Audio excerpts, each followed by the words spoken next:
It's just press the triangle button. That's it. So you know what? Sometimes I can't find the button.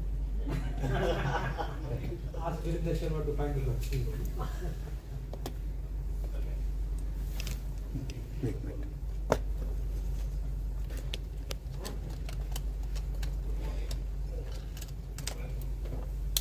Honestly, we did try this earlier, and it was. Put on the mic. Mic is off right now. That in front, yeah. It's not on. It's on. You know what? I thought this was happening. आयु hello आयु आयु आयु समझ आ गया अभी camera खाली वहाँ पर कर दीजिए ना Oh, sorry guys, this is no good. You can't hear what he's saying. Let me get the IT people. Just talk amongst yourselves for a minute. Your microphone is off. Put on the mic. This microphone is off. The one which you use. Yeah, this one. That one? Ah. एक minute क्या पर इसके बाद Oh, it's not working, right? Yes. Oh, मैं wonderful. पूछ लेता हूँ एक minute You see, we need you, Sandeep. You're the one who knows how to use the technology, right? Okay, let's see if we can play it. Is it? તમારામાં કેમેરો ક્યાં છે આ તો અમારું મોઢું દેખાય છે turn Put it next to where. નહીં પપ્પાએ જ કર્યું છે અમને નથી આવડતું તમારું મોબાઈલ આવતો નથી કેમેરાનો સિમ્બોલ કે જે આમ ફ્રન્ટ કરી શકીએ અમે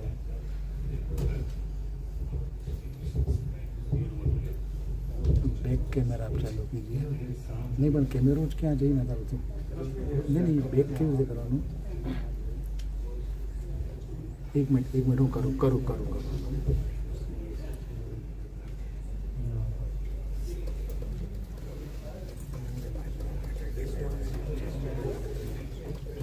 हाँ बोलो હવે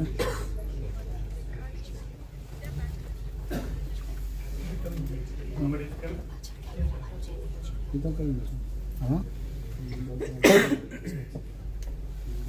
શું કરું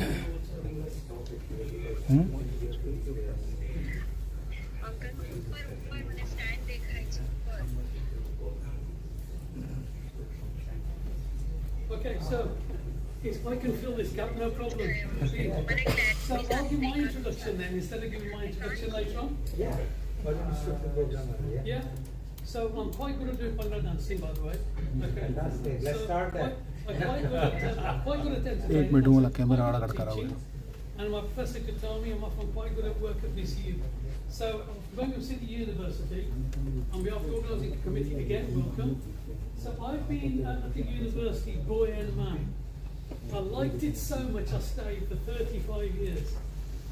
So I just got my 30-year award a couple of weeks ago, which is good. Thank you. 35 years, I'm aiming to make it 40. It'll be 39 by the time I retire.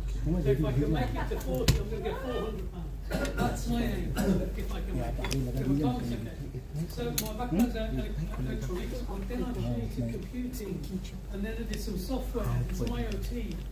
And do you remember in the old days we used to call it embedded systems? It's now called IoT.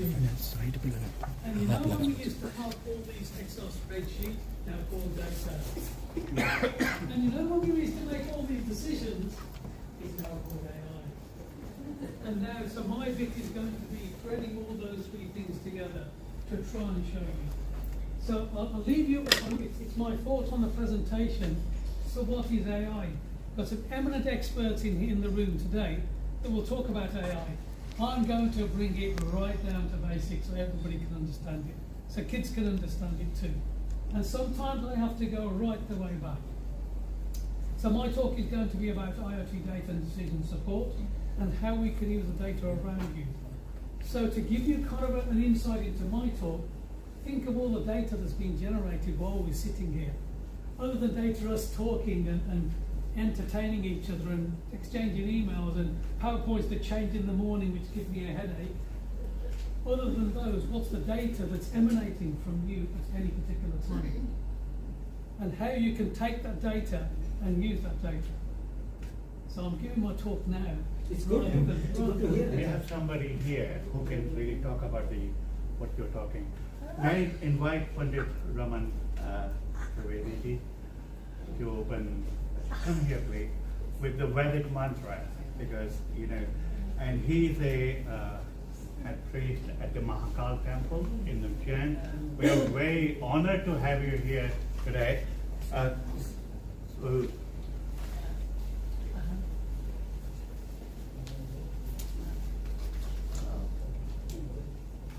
we got some special sweet from India, from the temple.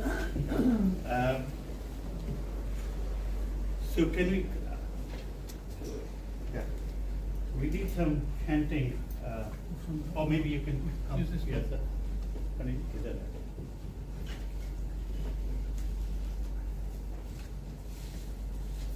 So that's the auspicious way of starting something. Yeah. Shri अवंतिकायां महितावतारं मुक्तिप्रदानाय भवसज्जनानाम् अकाल मृत्यु परिरक्षणार्थं वंदे महाकाल महां सुरेशं।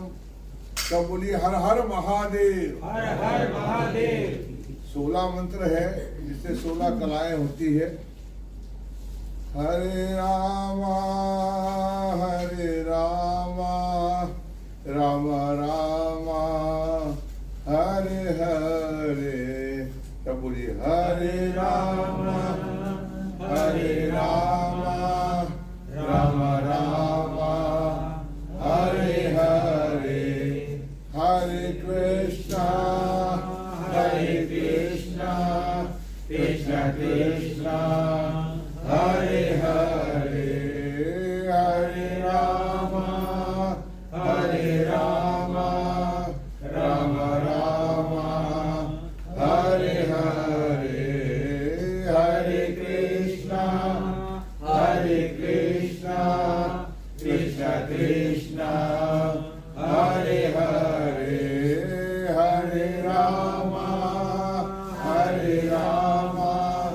राम रामा हरे हरे।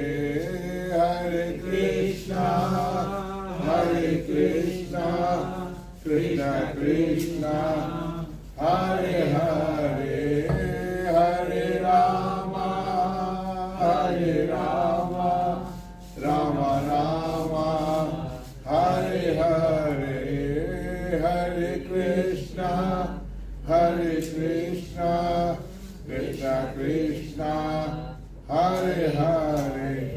स्वस्ति न इंद्रो वृद्धस्य वाः स्वस्ति नः पूषा विश्ववेदाः स्वस्ति नस्तारक्षो अरिष्टनेमिः स्वस्ति no बृहस्पतिर्दधातु पयः पृथिव्यां पयोखादिगुपयो दिव्यन्तरिक्षेपयो दाः पयस्पतिः प्रतिशः शान्तु मह्यं विष्णो ललाटमसि विष्णोः स्वप्नेस्तो विष्णोः सूरसि विष्णो ध्रुवोऽसि वैष्णवमसि विष्णवे त्वा अग्निर्देवता वातो देवता सूर्यो देवता चन्द्रमा देवता वसवो देवता रुद्रा देवता दित्या देवता मरुतो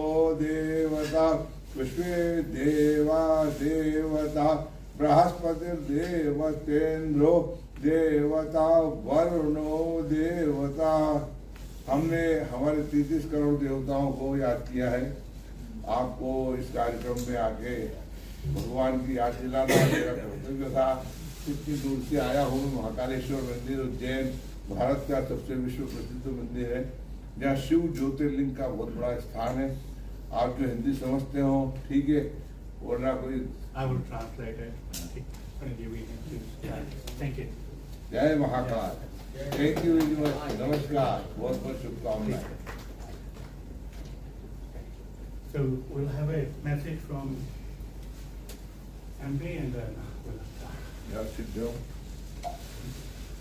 So we're going to have another go at the technology. It's going to work because its volume is gone up to 33 now. ચાલુ રાખો ચાલુ રાખો Topic, yeah.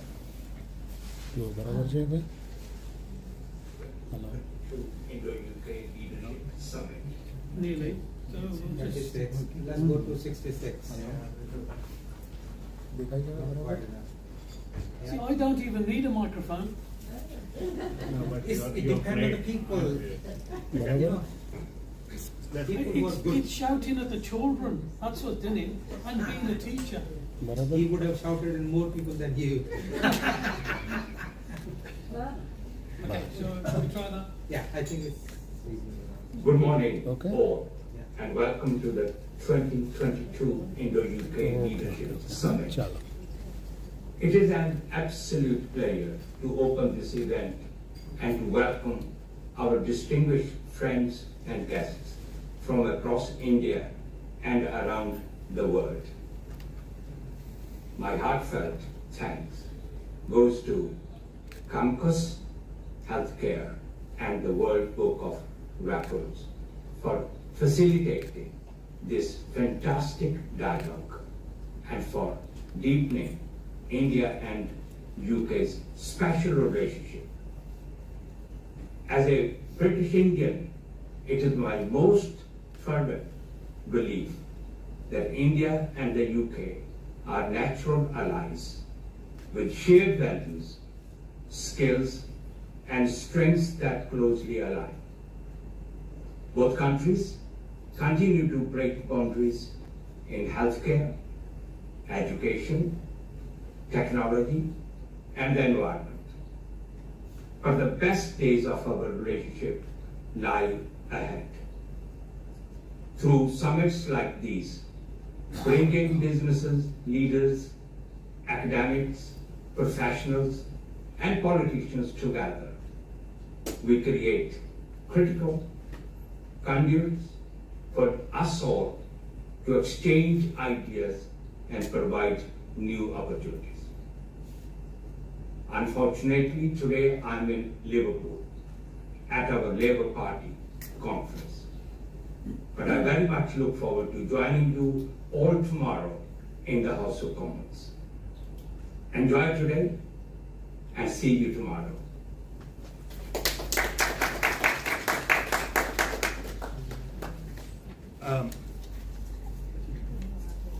So may I request Professor Sekar as a chair of the session. Dr. Sandeep Mawa, please come here. Dr. Ulrich Burke, please come. And Mr. Rahul Shah, please join.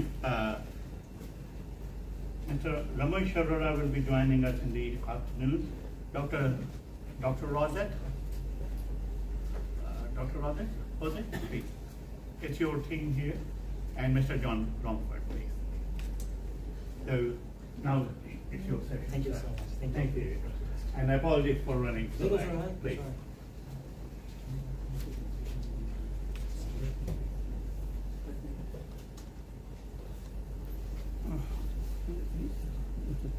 Just you can put it somewhere else because we need. Yes. Yeah. Please have a seat here. So are we just going, yeah, all right. I think, please. Oh, yes, take it.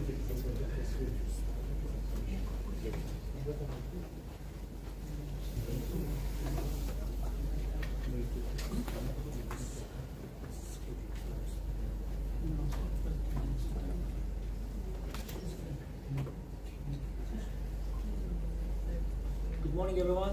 Thank you so much for coming and joining us today. So thank you so much for organizing this event that will bring and different ideas today and stimulate some fruitful discussions, not for today's leader but also the future leaders. So we are living in a different world. We are living new normal. So we have started seeing each other in 3D in person, which is lovely, and this will open, in-person discussions. Today, in the first session, we have the 6 speakers. I think the 7th speaker will join us this afternoon. In this session, we will be talking about different aspects of leadership in different fields, as Matt mentioned, and also we will be able to share our ideas in different ways and different disciplines, I guess. We will take the questions right at the end. It's like a panel discussion. First, we will do the presentation, and also if you have any questions, please write it down before you forget, just in case, and we will be very happy to respond to your questions. It's my pleasure to co-chair this session with my colleague Sandeep today. Sorry, can I ask you to use the speaker, please, the microphone, Oh, please? okay. Yeah. Because we can't hear you at the back. Oh, okay. Apologies for that. So we have, as I mentioned, 6 speakers now. I will go first on digital health, and Dr. Sandeep Marwaha is our co-chair. So he will be talking about the role of positive leadership in creative field influencing society. Dr. Burke, solution from age-old medical knowledge to solve problems of our modern world. Mr. Shah, transforming agriculture through organic activators. Mr. Arora, well-being, karma, and happiness. Dr. Rosette, Vedic wisdom in scientific manner, and also Mr. Rainford will be talking about quantum technologies. I will start first, and then I'll hand it over to my colleague Sandeep later.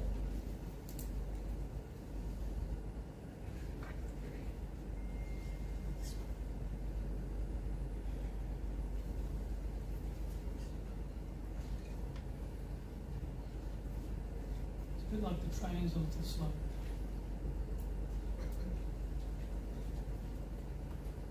Yes, there we go. Okay, thank you very much. So I've been advised to talk on digital health following this COVID pandemic. I think it is becoming kind of a seasonal flu. I hope it is luggage and go away sooner than later, and leave us in peace. Why I picked up digital health?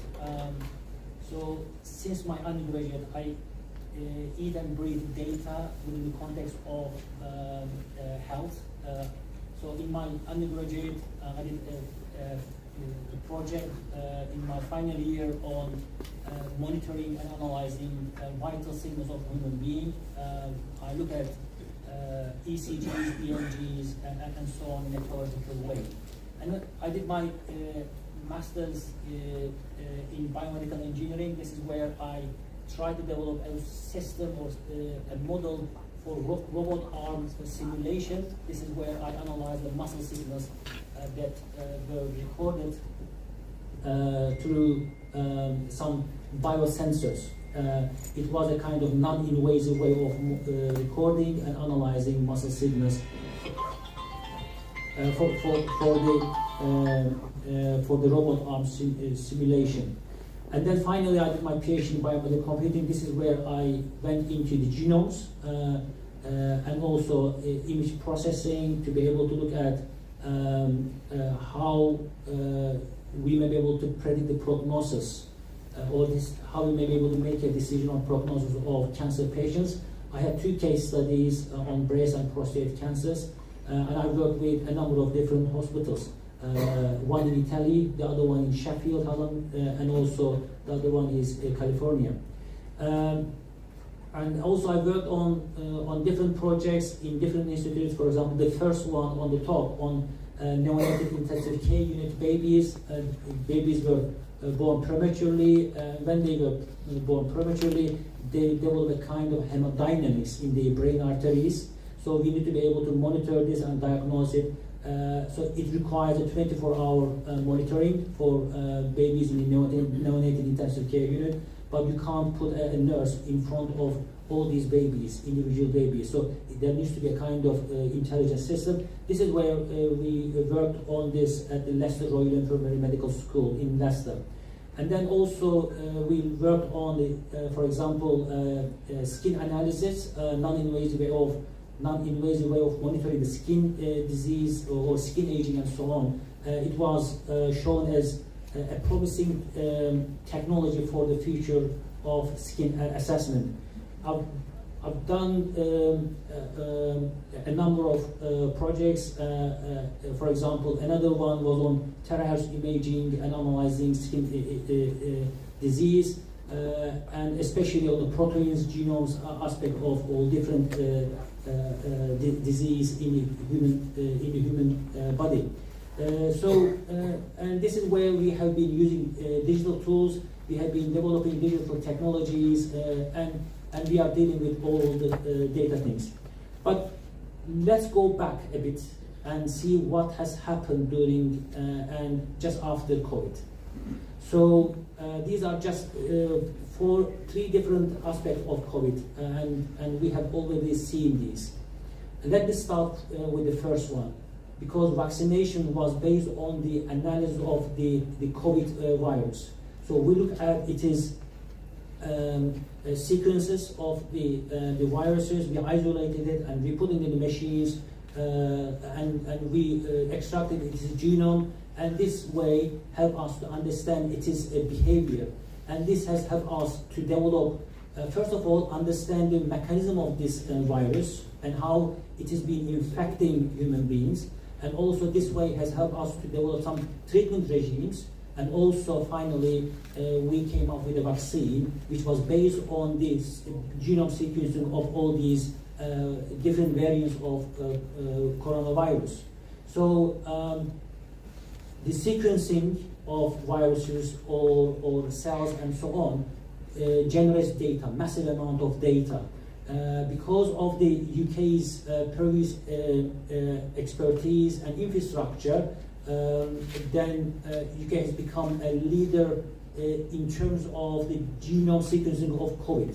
So none of these countries in the world has this type of data.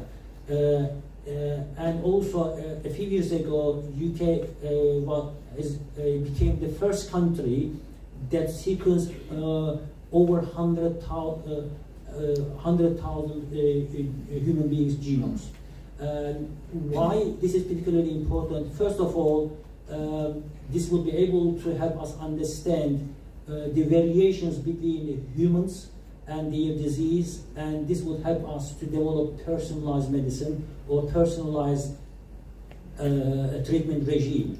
So this has generated massive amount of data that has been stored in different cloud systems, and now we are accessing these data, avalanche of the lake data, to be able to analyze the data and also understand the molecular mechanism of this disease. This is where data analytics and AI have started playing a major role in finding us the best cure for this disease.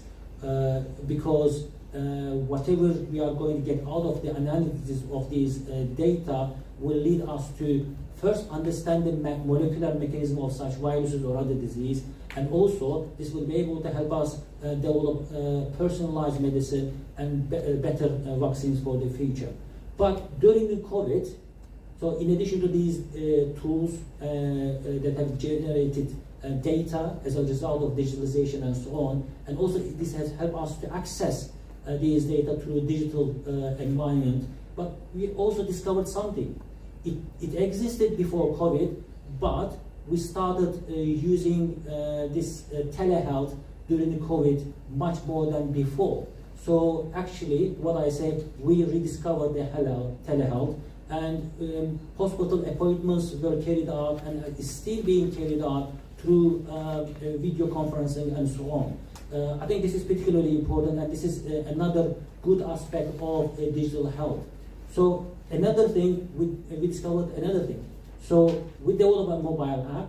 For example, you might have already seen these apps in different countries. First of all, we managed to share the information through these apps. The second one is, in some countries, the mobile app was used or is still being used to give a permission to people to go out of their isolation. And also we managed to use these apps to be able to track down those who have been infected, and then therefore we have been asked to isolate until we get rid of COVID. So this type of digital tool has been used for different purposes. This is another rediscovery, I would say. This is another thing that we also managed to do it through this digital system within the context of digital health. We started using the digital tools to be able to let us free for traveling. So, you know, the COVID testing, so it's a personalized testing, home testing, and so on. But we needed to have this to be able to get out of home and then start traveling. And this is what we have started using during the traveling on the airports and aircraft and so on. But there is something else that happened during the COVID time. We also started using digital tools driven and augmented by artificial intelligence data analytics to be able to track down the side effect of vaccine.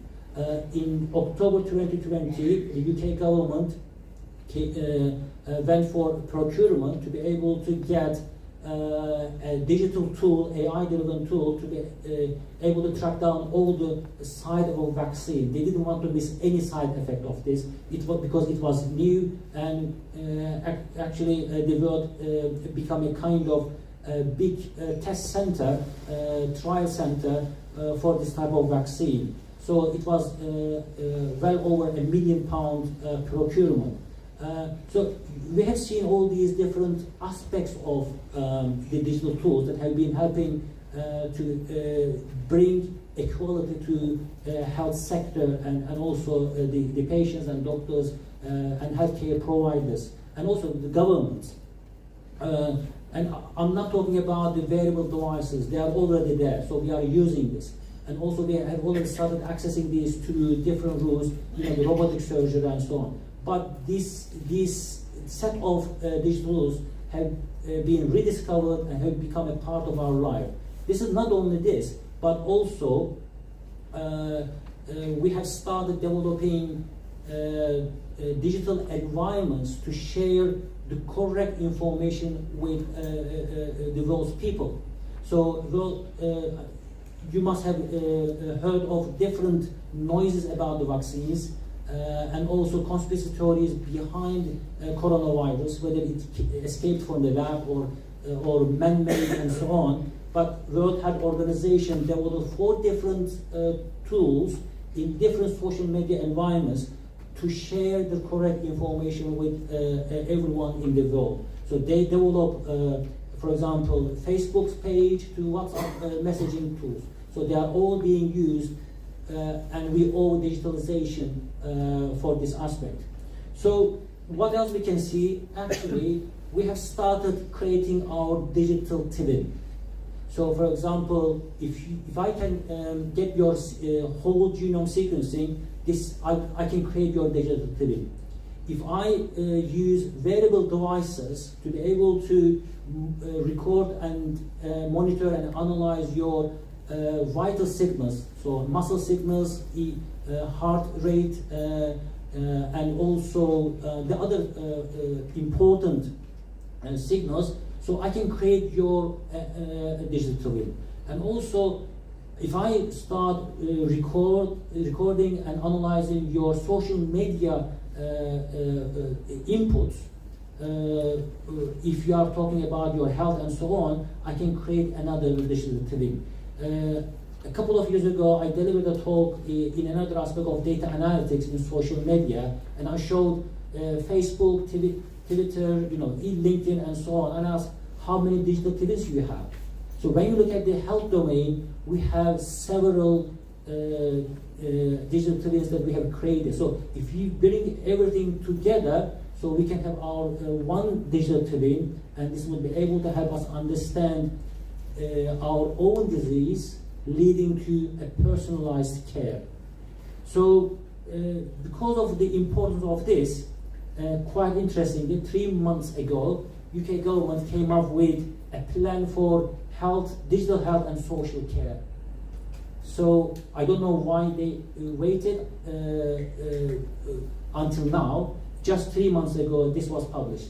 but this is where they mentioned 4 goals. Prevent people's health and social care needs from escalating.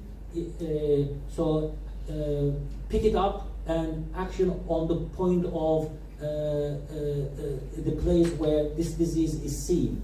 The other one, personalize health and social care and reduce health disparities, inequalities, improve the experience and impact of people providing services, and transform performance through a number of digital ways or digital tools. So, and this is also where we can see achieving these goals on 4 different complementary fronts. So equipping the system digitally for better care at the bedside. Bedside, it doesn't mean at the hospital.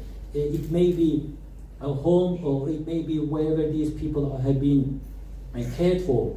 And also supporting independent healthy lives, because of health aging population, we should be able to bring this to these people wherever they live. So and the other one is accelerating adoption for proven tech.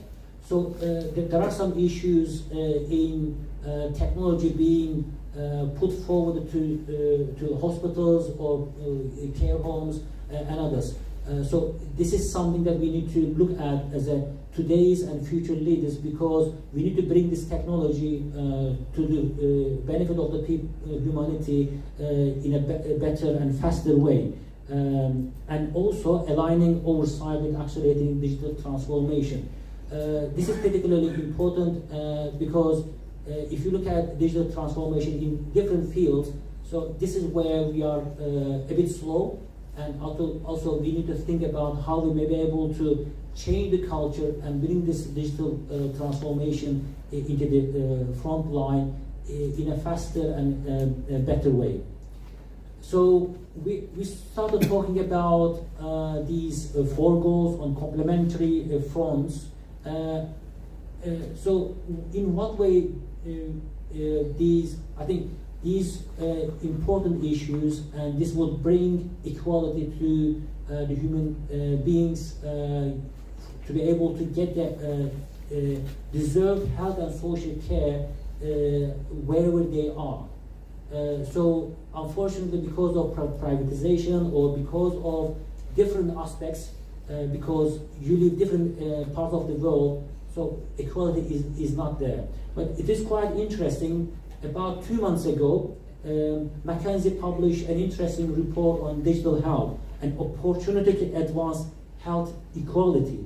So this is where they mentioned a number of different aspects of making health and social care more equal and letting people access to this wherever they are in an equal manner. This is for the hospitals. This is for healthcare and social care providers. This is for professionals as well, and as well as for the patients.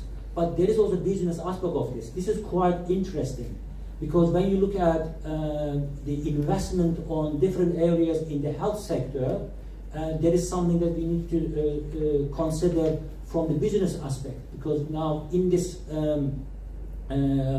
today's meeting, we are not only talking about the social aspect, we are also talking about the business aspect. So entrepreneurship is quite important.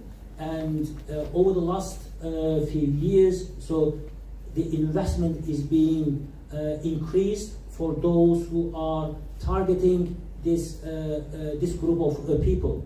So about 30 billion in 2021 as an investment from the venture capitalists, but $500 million of funding has gone into digital companies targeting social determinants of health and underserved populations. So it means that this is something that we really need to consider, but there is a challenge and there is obstacle here. How can we bring this proven technologies to the benefit of these people? And this is particularly important. And also there are some other aspects of this, because if you look at digital health, there are other aspects, or there are different components within that sector. So digital health means data. Data means it needs to be analyzed, but how would you be able to collect data remotely in non-invasive way? So this is where biosensors and also the other type of sensors, IoT sensors, as Mac mentioned, they are particularly important and they are advancing a lot. So if you look at the market in that respect, for example, biosensors market is about 37 billion by 2026. And another one is medical sensors. We are talking about biosensors to be able to record and monitor our heart rate, for example, or heart signal. So this is passed on to the hospitals in an intelligent way. And if anything happens, then you would be called to hospital for further investigation and treatment. So you need a sensor, you need a wearable sensor. So this market is massive. We are talking about 3 billion by 2026. Another one is artificial intelligence in the healthcare market. So we don't have enough doctors, we don't have enough nurses, we don't have enough medical healthcare and social care professionals. So would it be possible for us to be able to use artificial intelligence to further help these people? This is what we did actually at the Leicester Royal for Medical Physics Department. This is where we developed a kind of intelligent monitoring system for newborn babies, for their brain arteries, because there was hemodynamics in their brain. So this is where artificial intelligence data analytics have started playing a major role. There are some successful applications, but the market is getting bigger, and so we are talking about $70 billion by 2027. Another aspect is the digital twin. I talk about our digital twin. I may have several digital twins from my health record from my social media platforms and so on. So this is where healthcare is also highly mentioned. So we are talking about a $50 billion market by 2026.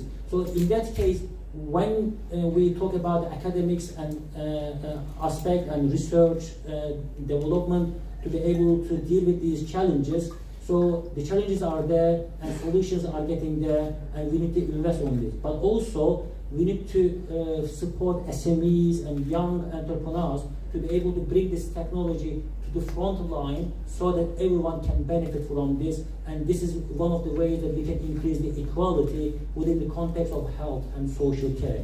So having said that, so digital health is important for patients and their families.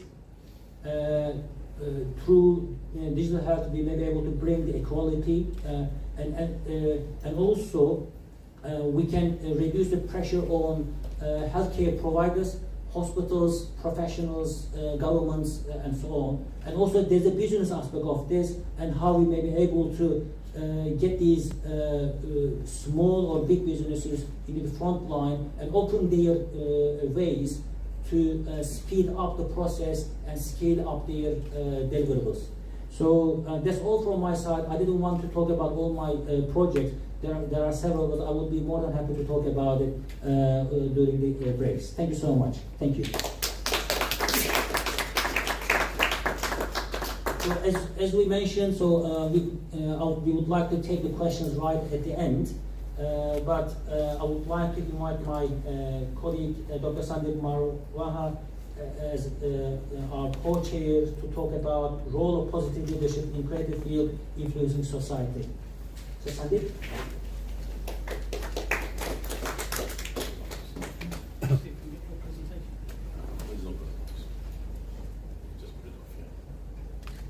We'll see if the technology works this time. Yes.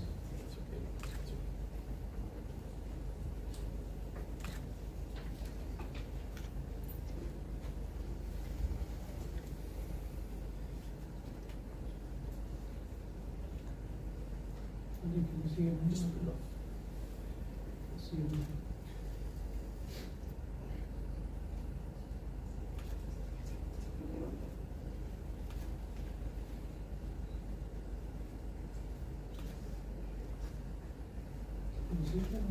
Huh? Well, not on this list.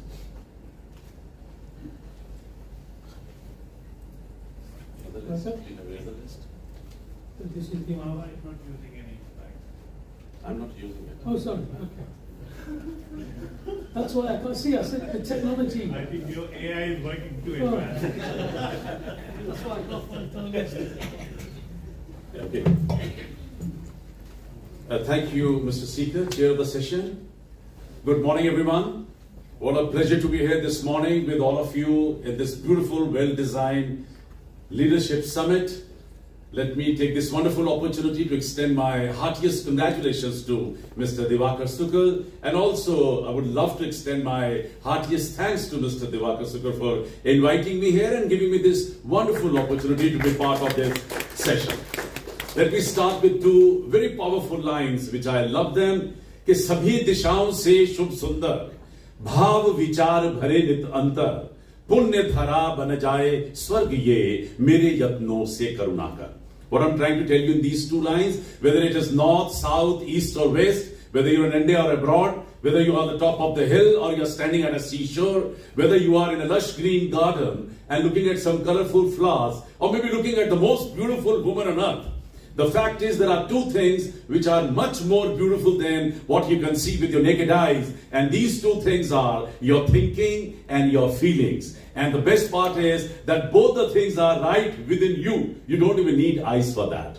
On this very auspicious day, let's pray. Hey Lord, give me good thinking, give me good feelings so that I can do good deeds. And through my good karmas, I would love to convert this earth into heaven. This is what I believe. I'm sure you will also believe in the same. Well, I'm recollecting another two very interesting lines. कि काम शुरू करते नहीं भय से नीचे लोग मध्यम तजते बीच में देख विषम संयोग पर उत्तम वे लोग जो हर दुर्गम पथ झेल दृढ़ता से बढ़ते कदम बाधाओं को ठेल. What I'm trying to tell you here is, and before I give you the meaning of this lines, let me admit that I belong to films, television, media, art and culture fraternity, and this is one business where we have never ever bothered to divide the society on the basis of caste, creed, religion, region, status, color, rich, poor, never. We have only one religion, one dharma, and that is called growth with entertainment. That's what we believe. But still I've gone out of way to divide the society on the basis of these three major segments. काम शुरू करते नहीं भय से नीचे लोग. People who have 100 excuses for one single job, I have categorized them the downtrodden people of the society. The worst segment of the society. They're the black snakes of the society. You have to save yourself from these kind of people because they don't work, they will never let you work. They don't grow, they will never let you grow. So I'm far away from these kind of people. मध्यम तजते बीच में देख विषम संयोग. People with little push and pull may try to get into the work, but the minute they see a bit of the hindrance, they try to run away from the battlefield. I've categorized them into middle class, B class people.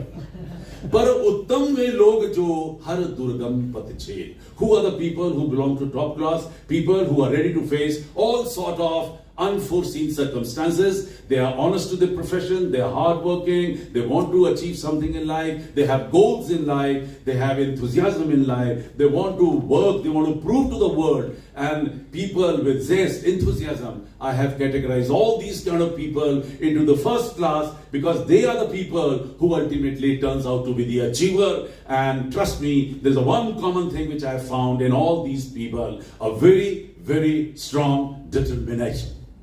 And what a pleasure today to share not only this dice with the achievers, but this whole auditorium which is bubbling with energy from so many achievers from different parts of the world. I think all of you deserve a huge round of applause right now.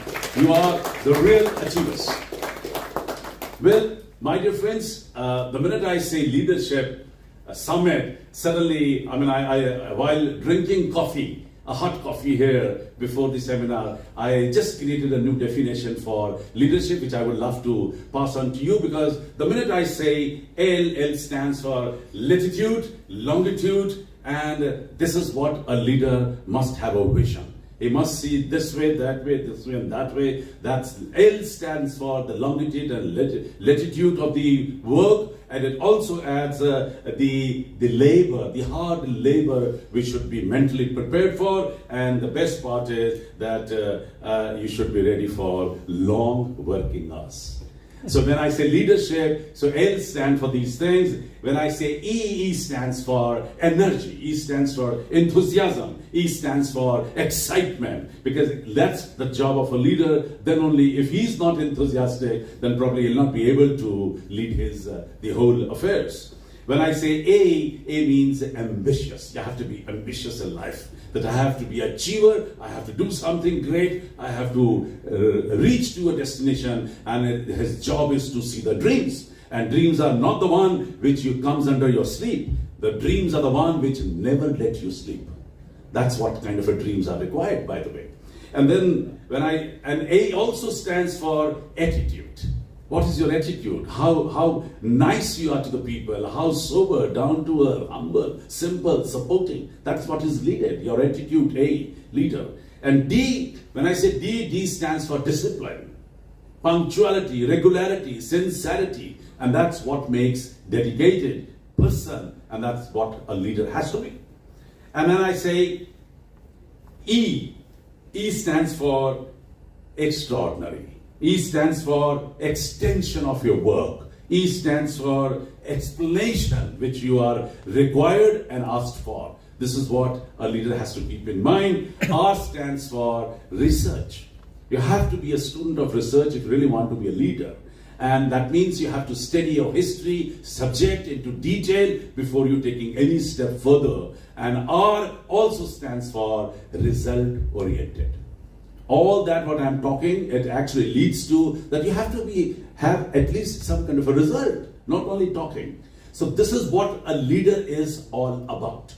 And then ship is another very beautiful word. When we say leadership, ship adds 4 more letters to it. And then I say S stands for sentiments. You should be able to understand the sentiments of the people, your worker, your co-workers, your colleagues. Very important. And then H stands for humanity. If you're not a good human, if you cannot be supporting, helpful or compassionate, I think you can never be a good leader. I stands for ICE, I-C-E, it's the age of ICE, information, communication and entertainment, and which is a very important part of leadership. And there's a bombardment of information right now thanks to internet, and you have to be intelligent enough again to actually use what kind of information you require and what you have to actually delete out of it. And C stands for communication. It's the age of communication. You should know how to speak, how to understand, very important, how to read, how to speak, how to write, and the 4th important part of communication, how to listen. The very important part of that. And C also stands for commitment. And when I say communication, I'm recollecting 2 lines. कि बोली एक अनमोल है, जो कोई बोले जान, हिये तराजू तौल के, तब मुख बहरान, ऐसी बानी बोलिए, मन का आपा खोए, और उनको शीतल करे, और खुद भी शीतल होए. It's very important to use the best of the words possible when you're talking to the people, because that's going to win the heart of the people. And C also stands for commitment. Raghupati प्रीत सदा चली आई, प्राण जाए पर वचन न जाए. My country, India, has given Lord Rama a man of commitment. Once you've said, you have to stick to it. You have to complete your promise. And that's what is needed today as a leader. Last but not the least, E stands for entertainment. And it's the age of entertainment. I still remember many years back, or almost 35 years back, I gave one statement that the martial law of economics is going to change very soon. People never believed me. But I said, yes. The martial law says necessity, comforts, luxuries. And necessity means first the food, clothing and shelter. But then I said, no, the time will come when you're going to have food, entertainment, shelter, entertainment, and then it should be, initially it was, so start with food, clothing and shelter. Now it's food, clothing, entertainment and shelter. So this, I'm happy that people, it's very important for everyone to take entertainment as a part of their life. So all that you have to keep in mind when you are a leader, and P stands for being patient, perseverance, persuasion. This is my statement of leadership, and on the basis of my own statement, my own created statement, I got into the business 1986. I designed Film City for North India, and I was declared a madman, foolish, crazy, film buff. I never bothered. I'm happy that I stood to my words, I stood to my commitment, and I persuaded a lot with the government. And 87, the Noida Film City got its clearance. 88 allotments were made, and suddenly people were amazed that yes, persuasion and these leadership qualities does matter when you are getting into a different kind of a business. North India was not at all prepared for films, television and media kind of a business. But then since we created this Film City in 86, 87 it got its clearance, 88 allotments were made, 3 years time was given to us to build up the infrastructure, and 1991 we started the first professional film studio of North India. And that was again, people had a wonderful words for me. Now they say, oh, all these studios are going to be the store centers for food grains. The Food Corporation of India is going to use them for storing rice and wheat. And we had to prove people wrong this time again. And I'm happy that we did prove people wrong, and from nowhere to now 9 international records in films, television and media from the same place, and I'm happy to be called now the founder of Noida Film City. Now imagine a city which was outright rejected by my own people from my own fraternity. Now Noida Film City is the fastest growing film city in the world. It's a 100-acre complex, 75 acres outdoor, 25 acres indoor, 16 studios, and out of 16 studios, 350 channels are being broadcast to 162 countries, 24/7. There are about 17,000 media professionals who are working in this film city in 3 shifts of 8 hours each. And the cascading effect is that approximately 150,000 people, they are earning their bread because of this film city, directly or indirectly. And I'm happy to be called now founder of Noida Film City. Well, it was the second challenge was to prove that yes, these studios are going to work here. And I'm happy that in a span of all these 30 years of my business, we have churned out about 4,500 television programs for more than 50 channels, and we are associated with approximately 125 feature films, and my production company has made 3,300 short films, and we are associated with approximately 5,000 training films, and that's all we created as a Marwa Studios, and I'm happy that we proved people wrong. And that was not enough, because I thought all that paraphernalia which is coming into this complex may not go waste, because I am just one of the 16 now. There are 15 other players. So we realized that there's going to be a need of a trained manpower.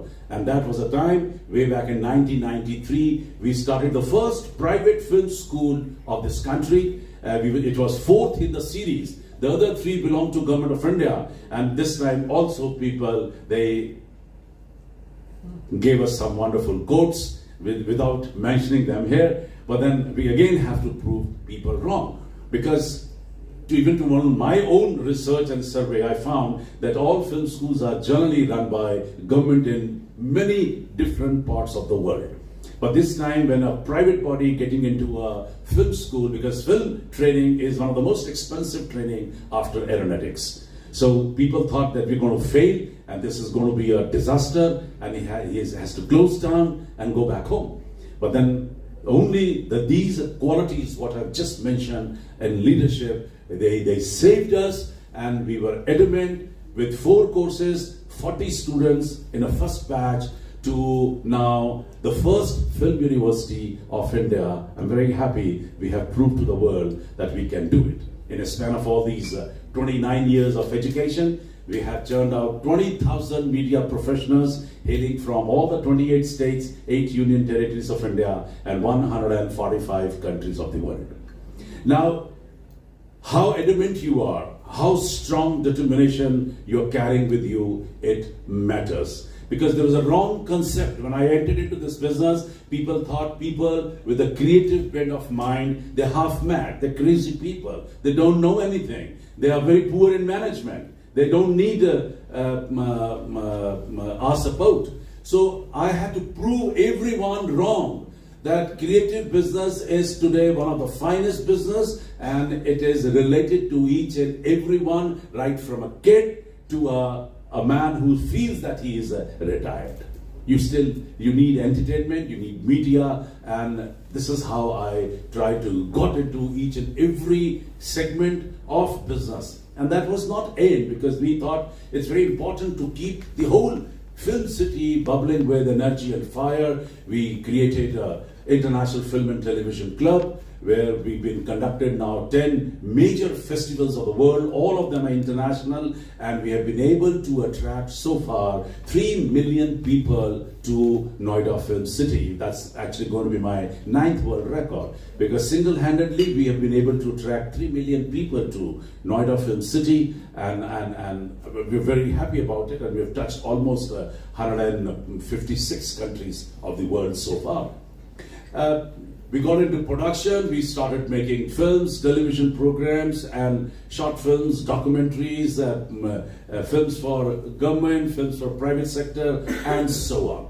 Then, of course, a lot more was needed that time. We got into a research program. We started our own radio program. We got into a television programming, and we have our own 3 radio stations, a television station, and then we created another schools. We realized that the only cinema school probably may not be able to survive for that long. It needs a lot of support, and then we got into a school of mass communication and journalism. Then we added a school of performing arts, school of skill development, a school of hospitality and tourism, a school of new media studies, and a business school and a law school, and we created a university, which I'm very happy and proud of. And only 5 years back, when my Prime Minister was talking to the whole film and television fraternity, he extended his desire to have a film university in a country which is the largest film producing country of the world. And that responsibility fall on my shoulders, which I have taken it very comfortably and boldly. And we've started this new university 4 years back in another city called Raipur, in another 27-acre complex. And I'm now coming back to the nutshell, that people who are still carrying this wrong impression that people who are with creative bents cannot be leaders, people who are in films, television and media, they cannot do business. So all those concepts I had to clear, and I'm happy that Government of India has now nominated me as the National Chairman for Media and Entertainment Committee, and all the 10 segments of media. I'm working on the upgradation of the complete media of the country with almost 60 different officers from 14 different ministries who are working under me. I'm also thankful to Government of India for nominating me the member of board for Ministry of Education, because AAFT, which is my brand, it all started with Asian Academy of Film and Television, and now AAFT is an international brand, and I'm happy that we are case study in almost 27 countries of the world, including UCLA in USA, which is another very important business school of the world. And we are also the case study with the Government of India for the new education policy. After 34 years, Government of India has revised its education policy, which is a very big job they have finished with, and luckily we've been a case study there too. So we have added on absolutely new ways of teaching, learning, expanding, and how to use leadership in creative arts. I think that should be enough to start with, because my time is almost over. If you have any questions, I'm here to answer all your questions. I would love to be part of this summit for all the 2 days for which I am here, and I would love to learn from all of you. With all these words, I extend once again my heartiest thanks to all of you for giving a patience hearing, and there's a lot to talk actually, because 30 years cannot be finished in 15 minutes. Thank you very much.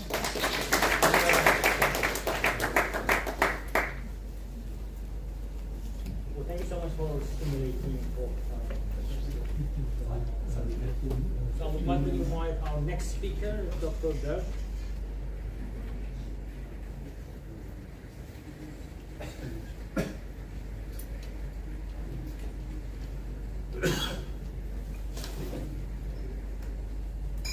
It's going to be a continuous joke all day today. Trouble with technology.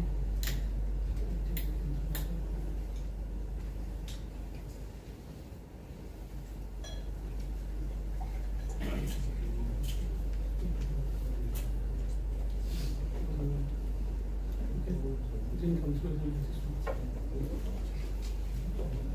The problem is only at 15 minutes, and I reduced the presentation for now, which is a little bit difficult. Which version do you have?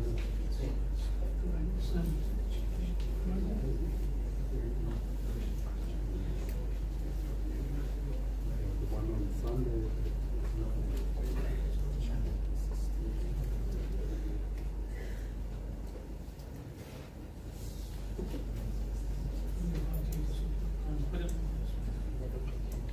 Yeah, we need the logo off as well.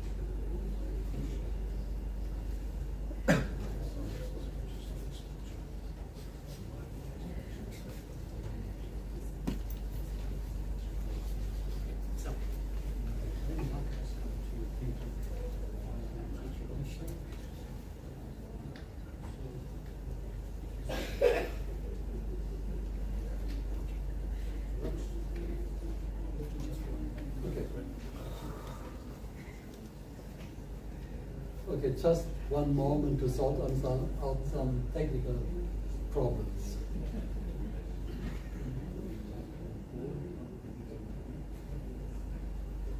Okay, Dr. Berg, it's over to you. Okay, Sorry, Rich, if you want to start on that? okay, See if you started, see if you can okay, then. Okay, good morning, everybody. The subject of my talk is Agnata, a solution from age-old Vedic knowledge to solve problems of our modern world. First, I want to thank for being invited to this summit, especially my thanks to Divakar and to Professor Mack, who organized the whole thing. This is me, the details, also the contact data. And so the title says Proactive Leadership in a Fast-Changing World, Opportunities and Challenges. So let's first look into the challenges and then see what opportunities we have to face these challenges.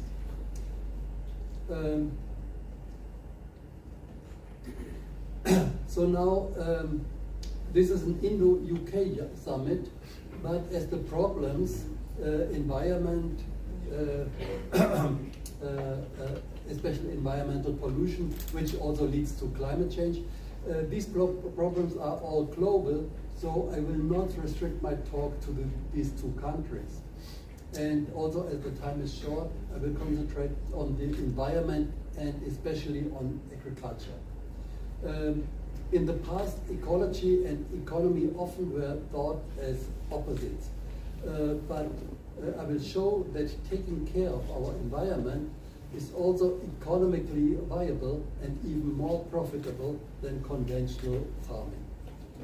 And the solutions I suggest are universal, based on Vedic knowledge.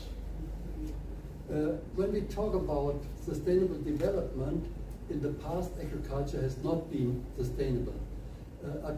Chemicals used in conventional farming have led to severe pollution of the atmosphere, water resources, and the soil.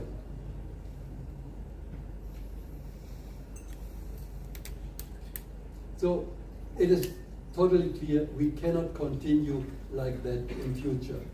But there's one apprehension. People always say if we move from conventional farming to organic farming, there will be a drop in yield. And we have to feed the growing number of people, so we can't do it. But that is a misconception, and we'll show, and also you will show afterwards the same. There can be even an increase in yield if we go to organic farming, if we do it right. Organic farming is not just leaving aside the chemicals and then do the rest of things. You have to do some other methods also. About that I will talk. I will talk about home organic farming, and with home organic farming there will be no drop in yield, even there will be an increase in yield. So what is this method?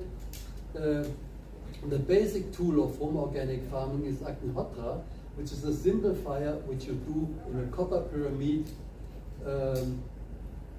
of fixed size and shape. You use pure dried cow dung. Now here we are in England. In India, it's a big problem to get pure cow dung because most farmers have cows and buffaloes. They mix the dungs, and then it doesn't work. And more important, so with the ghee, because with ghee also it's a business. So even the label says pure cow's ghee, but what is in it? It is whatever. Even good branches. I mean, brands. You think Ramdev would have proper ghee, but we used it. I'm really sorry to say, no, it is adulterated. So it has to be pure cow dung, pure cow's ghee, then some unbroken, unpolished pieces of rice, then 2 Sanskrit mantras, and the timetable of sunrise and sunset exact to the second.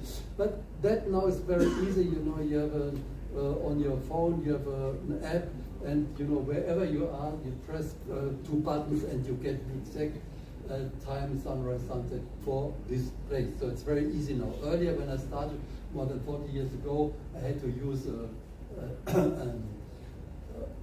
map, find the coordinates, do some calculation. It was a difficult thing. Now it's so easy. But the exact timings are important. So why is the timing so important? It is said in this ancient knowledge that at sunrise there's a flood of energies coming from the sun to the place of the earth where the sun appears to rise. They don't say where it rises because it's just an appearance. It does not really rise. And this flood of energies has a subtle music in it. And the mantras, they are the quintessence of that music. And therefore we have a strong effect of resonance.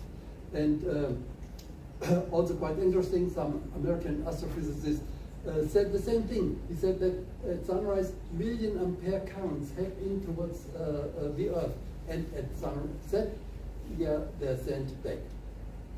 So this is the process. You see, it's a very simple thing. You know, the pyramid is just this big, and you create a nice fire, and then exactly at the time of sunrise or sunset, you add the rice, which is mixed to a little bit of ghee, to the fire. So the mantras in the morning are Suryaya Svaha, Suryaya Idam Namama, Prajapataye Svaha, Prajapataye Idam Namama. And after Svaha, you add a little bit of rice with ghee to the fire. So in the evening it's Agnaye Svaha, Agnaye Idam Namama, Prajapataye Svaha, Prajapataye Idam Namama. Very simple process. It just takes 5 or 10 minutes. Of course, you can sit as long as the flame is there, and that helps. You can use it for meditation, for everything. But now I'm just talking about like agriculture, environment and agriculture. What happens is you perform Agnihottra, and the channel is created through all the atmosphere, and prana energy, life energy, comes through this channel down, And then an our energy field is created around all plants nearby. These plants get nutrition, they get disease resistance, and when the flame dies, the energy comes and is collected in the Activator ash. And this is why we can use the Activator ash for healing of plants, of animals, of humans. So what about the environment? Let's look first at the atmosphere. Atmospheric pollution of the air is normally three things. Biological, that is pathogenic bacteria and viruses. Chemical, mainly, there are many things, but mainly NOx and SOx. And physical, which is particulate matter. Now let's look at biological. There are more. One pollution of the atmosphere is also thought pollution, and that's even the worst pollution. That also will be dealt with Activator. But okay, that's a more subtle aspect. I don't want to talk about that now, although it's very important. So look at this. At the left side, you see petri dishes were kept for 10 minutes in a room. So we could do it even here, yeah? Keep the petri dishes with some nutrient agar in the room, open for 10 minutes, then close and send for incubation. And the same thing you do after Activator. You perform Activator, do the same thing, and you see left how much reduction is there in the bacteria. Many studies, it was published also. Now, chemical, as I said, pollution is mainly NOx and SOx, and physical pollution, particulate matter. One experiment, air quality was monitored before Activator, after Activator, one time after Activator, and we see you create some smoke, so some particles are created, but then still particulate matter goes down, and there's a reduction of 30 to 40% in all these parameters, chemical, physical, just after one Activator. And we planned some experiment. A pity, because of this corona restriction, I had to flee from India in March 2020. Just made it on one of the last flights out of India, otherwise I would have been stuck there. We had a project there at Niri in Nagpur to do that for 1 week, to create a pollution like in Delhi we have in winter. Delhi, the most polluted city in the world in winter, and to create such pollution and then perform Activator for 1 week and see how all these values come down. Okay, I go back to India now, hopefully in November. It is possible again, and we do that experiment either at Niri or at IIT Delhi. So we see air pollution is reduced. Water pollution, many experiments, just I want to mention two things. One is they took in Pune, they took water from a very polluted river, not difficult to find polluted river in Pune, and they put Activator ash in a glass cylinder filled with Activator. They poured the water through this cylinder of Activator ash, measured water quality before and after. All the parameters, water quality was improved much more. The bacterial load was going down by more than 90%. And in the end, it was, according to WHO standards, even drinking water quality by just pouring the water through this. Then it is not working on a small scale, but even on larger scale. This was something done in Madhya Pradesh, in Maheshwar. There is one Homa place where all these fires are done regularly, and then water quality was monitored upstream and downstream, and you see here the row here. Water quality is best in this place. And again, that now would be fulfilling the standards of WHO for water quality. Soil, okay.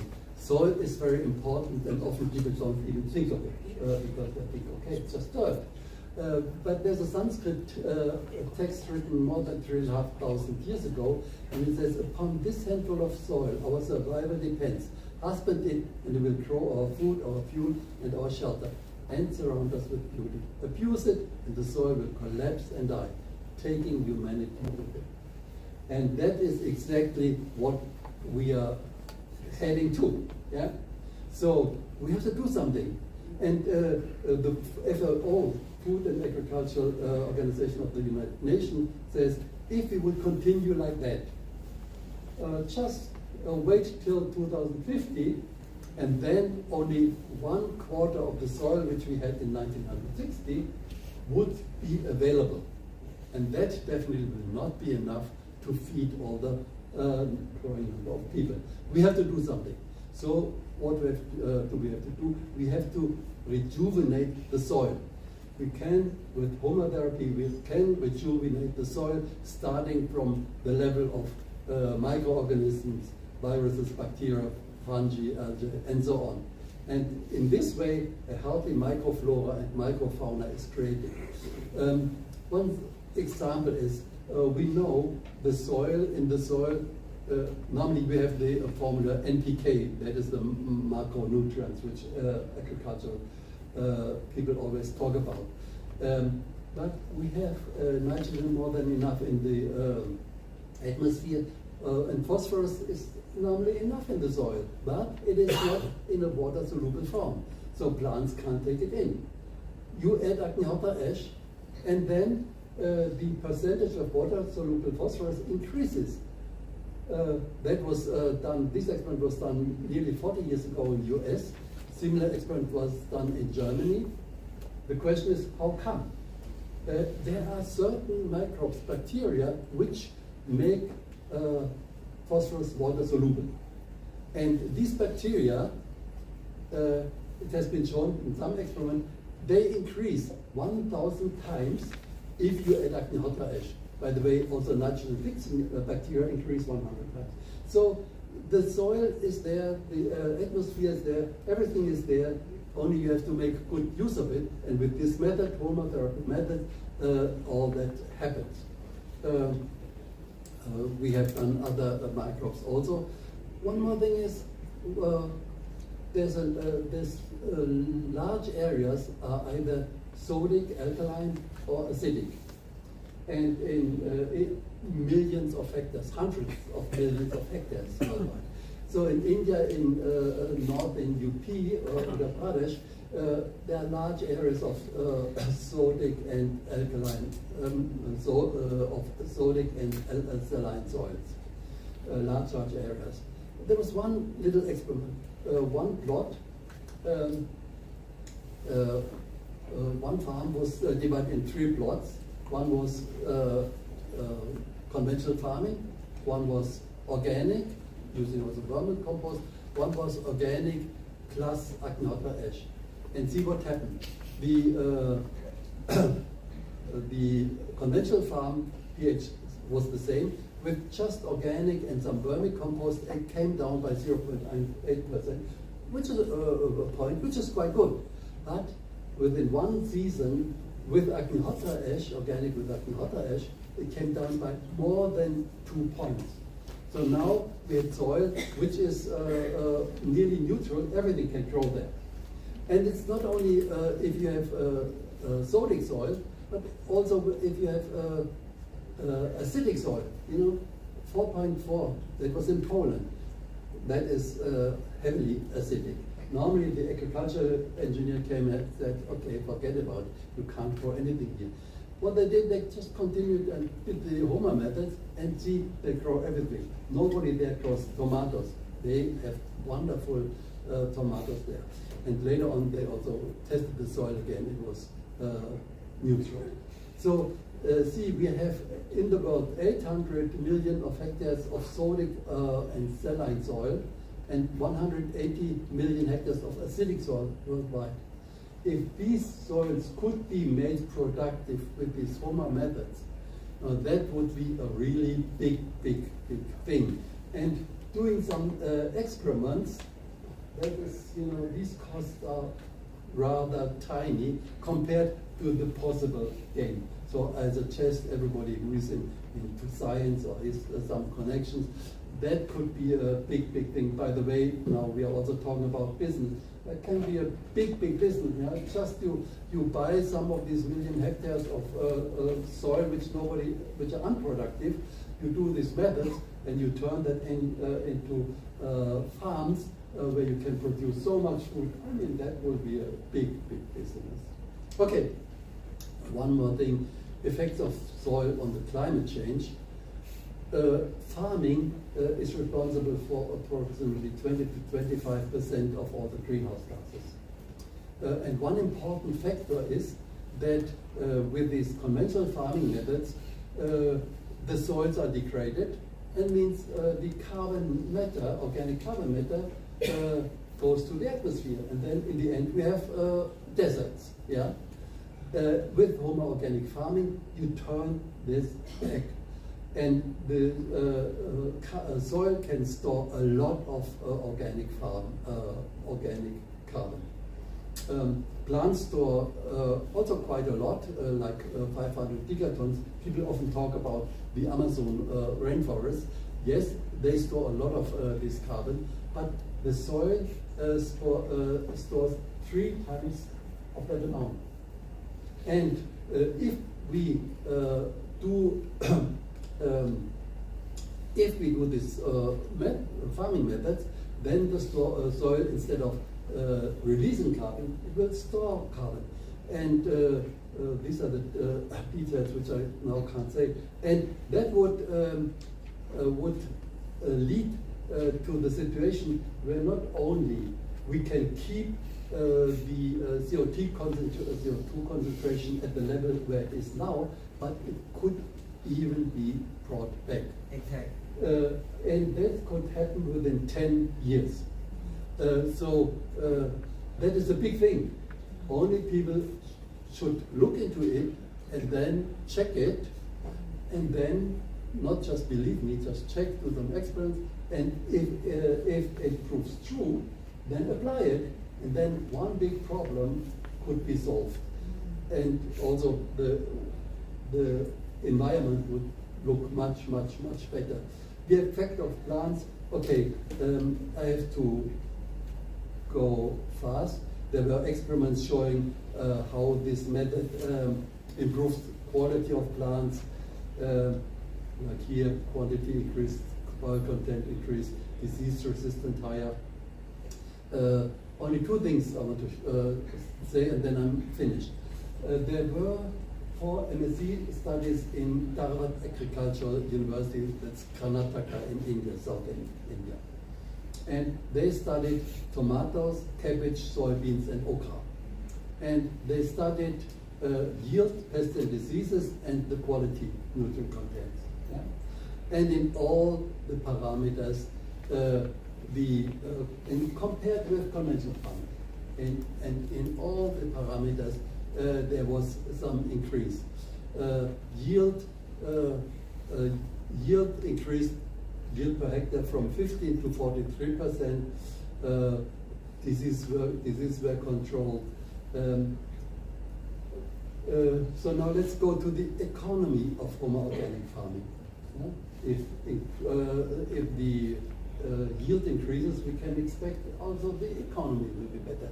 And very interesting, recently there was one PhD study done at Mysore University, South India, where a survey of 450 farms. 225 were conventional and 225 were organic, and the author selected Homa Organic with Agnihotra for the organic.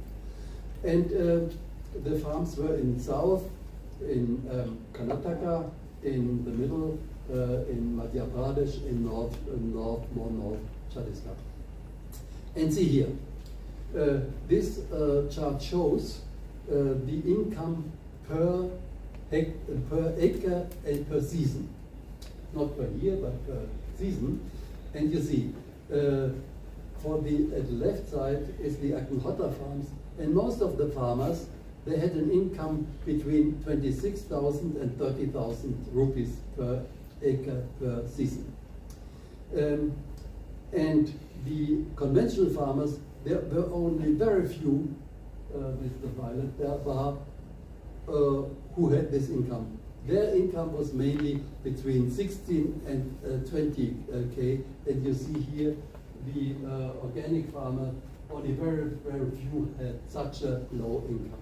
So the income of the farmers was much higher, and also they had a stable income, and then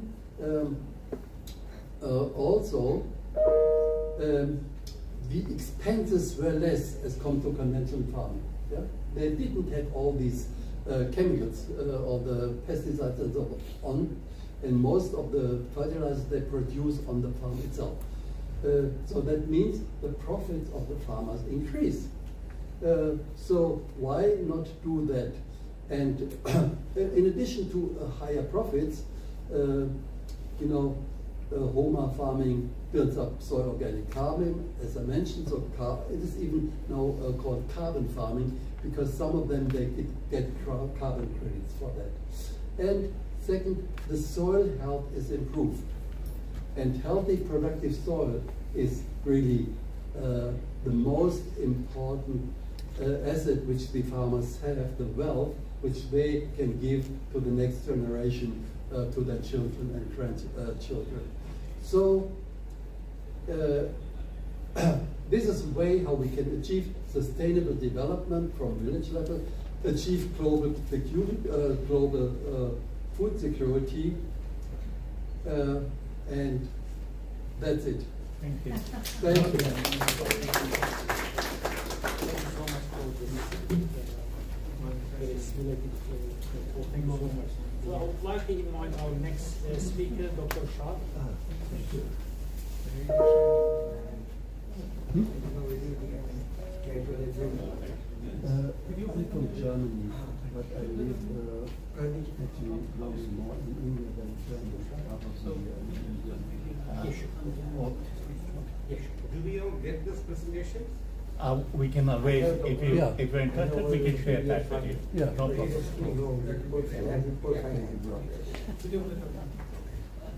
He's connected with your field, and then that's the way to connect. Bear with me with the technology again. It'll be a running joke all day.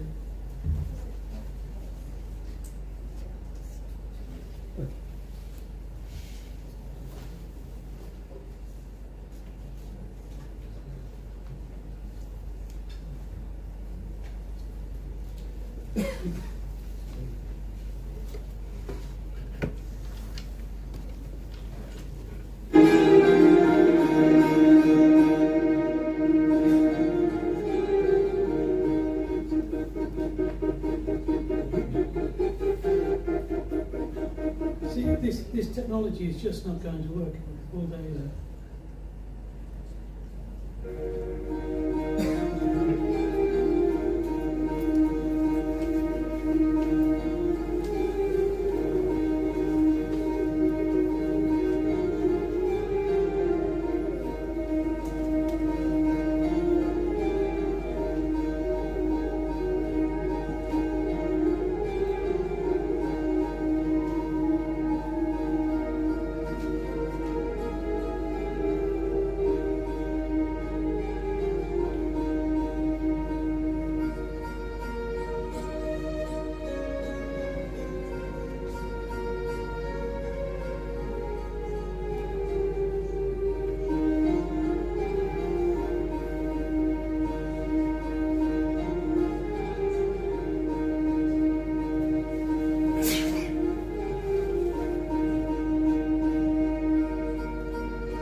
Good afternoon, everybody, ladies and gentlemen, and my dear friends.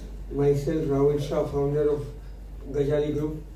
It's my pleasure and honor to have an opportunity to share my thoughts and innovation in front of all of us, all of you. at this auspicious occasion. And I am thankful to WVR team and Chairman Mr. Diwakar Sukul for giving me this opportunity and platform to place the things in front of you. I am not here to market my products, but I am here to explain to the world that now organic farming is compulsion. If you don't, then you are going to spoil the soil, and the coming generation is not going to get anything. So this is not what you are going to give to your generation.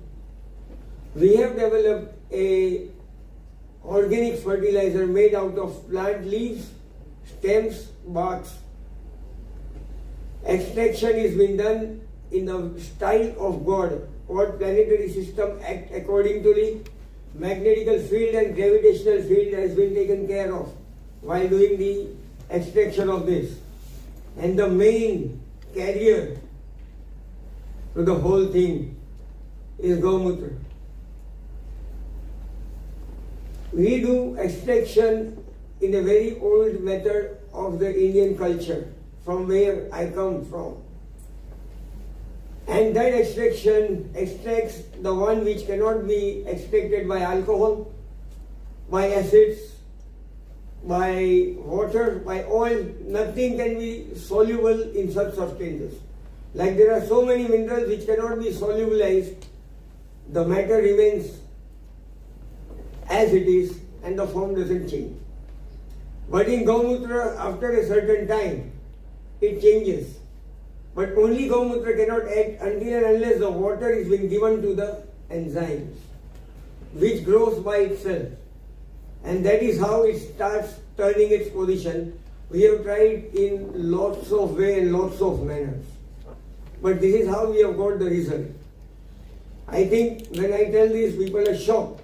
Okay, how can you not use DAP and urea, and how can you get the crop?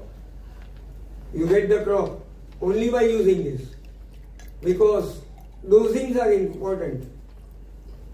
You cannot take just Gomutra and spray it all on the plant or anything else, or you cannot take something else and just spray it. The dosings in organic is also more important. We have developed a technology where the spray, when you spray the material, it goes to the whole plant, and the whole plant has a capacity to absorb the nutrient and minerals from the atmosphere. You must be amazed when the growth of the crop of the rainy season is different, growth of the crop of the winter is different, summer is different. Why difference in the growth of the crop, and why the difference in nutritional quality? There is only one reason. When the rain comes, it brings lots of natural minerals. And you have seen in my video that when lightning strikes, the nitrogen molecules get separated from the air and goes to the soil. That is being captured by the soil. But how long does it remain? Sorry. Urea remains for 4 or 5 hours, vanishes. That remains for maximum 6 to 7 hours, vanishes. What we have created that supports the crop till it is harvested. We create a nano cycle of enzymes which gives birth to nematodes. Nematodes has a very short life. It lives only for 1.5 to 2 hours. 17% of the nematodes contains nitrogen in them. Organic and inorganic both. Inorganic material which has been used in the farms, not spoiling of soil and land, but also spoiling the generation, your thoughts, your behaviors. Function of the body, human immunity, everything. Decrease and increase in the gender. The gender, I wouldn't tell on this platform clearly, but the gender, we are only 2 gender, men and women. So imbalance of the gender has already started. Impotence is started. People are going to get separated. Married life is not going to run long. If organic farming is not brought into the practice, and you have to say goodbye to inorganic matter and all the conventional farming. Second thing is, as Dr. Beric told, Agnihotra, as I believe, whatever studies has been done is great achievement. As a foreigner doing studies in Indian culture, I am not giving you anything new. Ladies and gentlemen, I am bringing you way back, long back, my Indian culture and technology in front of the world, which world has forgotten. You don't need any inorganic chemicals or any inorganic things. God has produced everything on the land to give it to your crop, but nobody wants to do. Second thing, we have dropped 80% of the costing. Costing is just 20%. If organic farming, the costing is 100 pounds, my costing is only 20 pounds. And second thing, the crop gets food till the harvest. At the moment, ladies and gentlemen, what food you are eating is by force, not by will and wish. Yes, the difference comes because of home, because plant goes happy, crop goes happy, and they deliver the things very happily. At the moment, you put micro and macronutrients forcefully. The product what you eat, what you get is by force, not by wish, not by will. Second thing, the first and foremost thing, in pulses and vegetables, we have done studies till your kitchen. Ladies, till your kitchen we have done the studies. We have saved the energy of 25 to 30% in pulses and vegetables when you cook at home. It means a lot. I am looking at 800 plus people, 800 crore plus people.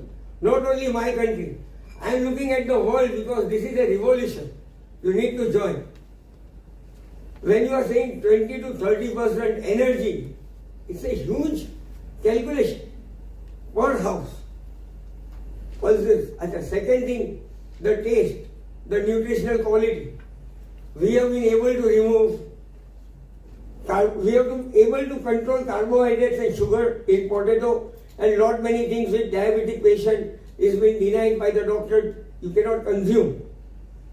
I have the reports, I have brought the reports with me. Anyone wants to like, I will share the reports. We have brought the sugar level less than 0.5 and we have controlled the carbohydrates. We have increased the protein level in wheat. The reason is we have done this in genetically modified seeds. If I get non-genetically modified seeds, I can do miracles. In India, we are using non-genetically modified seeds which don't allow the pesticides to come. It is known as BT. In the start, yes, but now even BT gets fungus. So where is that genetically modification gone? So you cannot oppose the system, the Prakruti, that is environmental activity. You need to use this, not my product. You use anything, but you need to bring organic farming into the system and say no to inorganic farming. Once crops, now we have gone one step ahead and neutralized the things in much more. From the first crop itself, you will be delivered organic crop. 127 pesticide residue has been discarded from the system. Heavy metal contents discarded from the system from the first crop itself. Because our product has an ability which gives the plant, it makes the plant to go in a habit, to understand, to absorb. Our micronutrients and micronutrients have been used. Plant has an habit to take it from the root, but that is not right. Plant has to absorb like morning dews when our spray is done. All parts of the plant absorb the micro and macronutrients by the atmosphere from itself. The one satisfied it leaves to other part, then satisfied it goes to root, then satisfied the balance goes to the soil. Then the soil is regenerated. A crop has nothing to do with the soil. It is just a holder, platform for the soil and the base to stand. Yeah. The reason the soil is being damaged. Second thing, alkaline soils, acid soils. Yes, it does make difference. But there is nothing such thing that soil gets infertile. Soil can be made fertile. Like Mr. Beric said, yes, 3.67 is the equation of the carbon holding, soil carbon and carbon release. When 3/4 metric tons of plant leaves stay on the land, 1 metric ton of organic carbon is been stored in the soil. Am I right, sir? Hmm. That stays for 15 to 20 years. You can revolution can be done. You can change the soil within 5 years. We have made the product root fertilizer. Coming up with that, once you put it into your soil, we guarantee for 10 years of carbon staying into the soil, and the soil cannot be infertile. The only thing is you cannot use inorganic material and conventional farming. Second thing, crop yield. Yes, when you use conventional farming, the crop yield is maybe 1 metric ton or 2 metric ton, and this is just an example, but then you get 25% of rejection in that. Who is going to explain that? Crop, 25% of the crop is been rejected.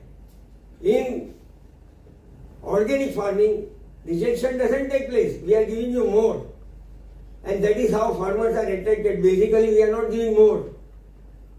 1 acre of soil need to give 1 metric ton earlier. That we have brought to 100 kgs. So 90 is gone. We are just bringing that 90 back. We are not doing any miracles. We are just bringing that 90 back. For you, that you need to give us time. We are not doing any miracle. Nobody can do miracles on the planet. Only God can do. Almighty can do. But this is, we are bringing the system back which is already spoiled. Yeah. We need to bring that turnover back. We can take that 100 to 1 metric ton if all give support. Yes. So, first and foremost thing, disease will not enter your body if the food is okay. Mental health will increase, behavior will increase. You will start respecting the things. Second thing, and we are also going ahead with one of the R&Ds which is going on next year. I think I shall be back with you all. Alzheimer and dementia shall be treated with food and not with drugs. Basically, there are no drugs who can clear Alzheimer and dementia. Yeah. We have developed a technology where we can transport, I forgot the name, sir, from Ayurveda. He explained me something in the morning and I believe it. Yes. We have understood the technology that what is the carrier, the transformation from the characteristic of the plant, of the herbal, to the crop. We use the crop, we use the plants in this for extraction which nobody uses, which are not useful for humans. Humans think it is not useful for us, but that is being made to use in the field. We have removed all the trees from I am talking about my country, I don't know anybody else, but we have removed all the trees from our farm, like people, banyan tree and all that, which exactly controls the soil toxins, air toxins, it takes inside and purifies it.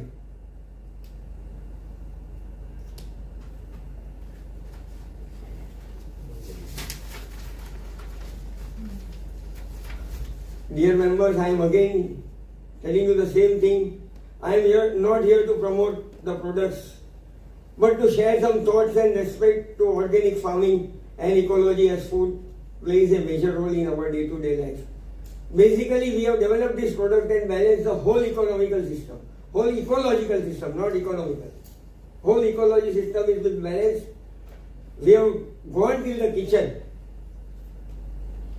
If anybody has noticed the cow what is giving milk at this point of time, and the cow, the one which used to give milk 20 years before, boiling temperature time has been hiked, not reduced, of the cow milk.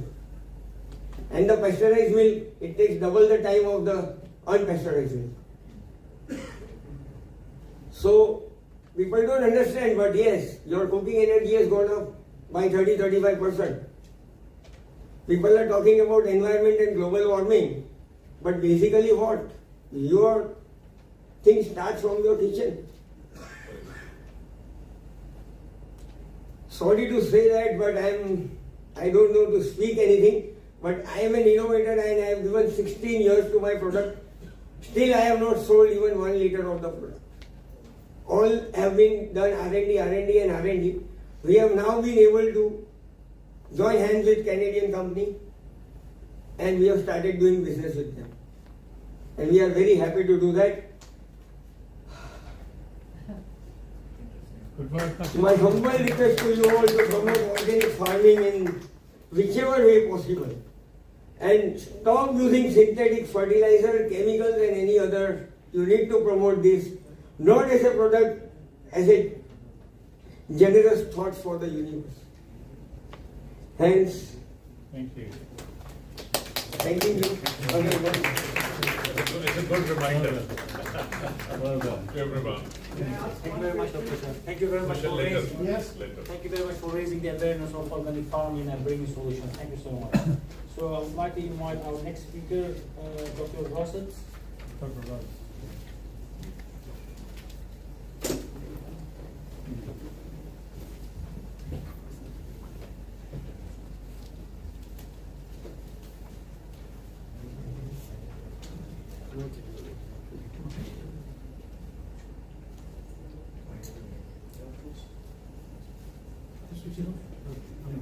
The background.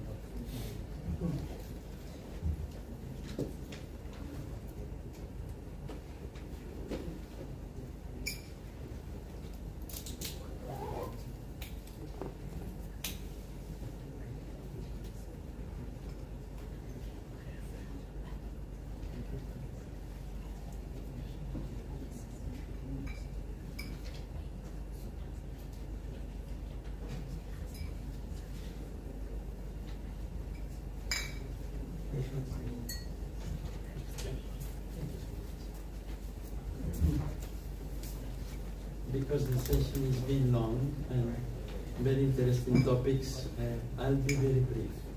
And thank you to you and to all the organizers, and enjoyed very much the beautiful knowledge given by the speakers and beautiful share of togetherness and sharing the great things that India and the UK can do and what is happening in the world, a world that is in deep transformation, a world that is trying to find ways out and challenges and solutions.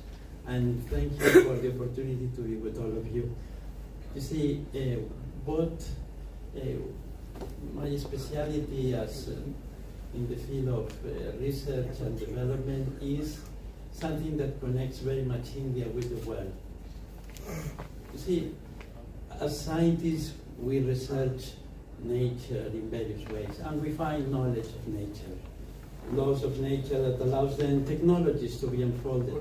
And whatever we know of science is according to the levels of discovery that we have. So science progresses over experiments and testing and research, and that's the way that we have been progressing in our scientific world. Now, you see the scientists now, and you see the old rishis of India.